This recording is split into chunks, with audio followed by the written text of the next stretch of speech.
So this is our jogging track. ఈరోజు story చెడీలో ఏమైందంటే ఒక కపుల్కి 2016లో మ్యారేజ్ అయింది. మ్యారేజ్ అయిన తర్వాత 2019 వరకు ఎవరు టుగెదర్ కలిసే ఉన్నారు యూఎస్లో. 2019లో ఇద్దరికి పడక వైఫ్ ఇండియా వచ్చేసారు. దిస్ ఇస్ ఫ్రమ్ ఆంధ్రాలో జరిగింది ఇది. వచ్చిన తర్వాత 2022 వరకు వెయిట్ చేసి హస్బెండ్ ఈ filed petition for RCR, restitution of conjugal rights, అంటే వచ్చి కాపురం చేయమని అడగడం అన్నట్టు ఒక ప్రొవిజన్ ఉంటుంది లీగల్గా. ఫైల్ చేస్తే దానికి రిటాలియేటరీ మెజర్గా wife domestic violence, harassment by relatives వేరే సెక్షన్స్ కింద కేసు పెట్టింది. సో కేసు పెడితే హస్బెండ్ హైకోర్టుకి వెళ్ళాడు.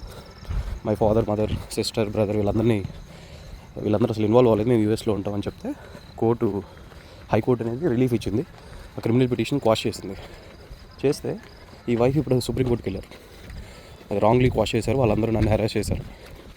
ఇవి డెలిగేషన్స్ ఏం లేవు. ఎక్సెల్ షీట్లో ఫైనాన్షియల్ రికార్డ్స్ మెయింటైన్ చేయమన్నారు. వైఫ్ కొంచెం బరువు పెరిగితే తగ్గమన్నారు, డబ్బులు ఇవ్వలేదు, ఇలాంటి ఎలిగేషన్స్ ఉన్నాయి. బట్ ఎవిడెన్స్ లేదు వీటికి.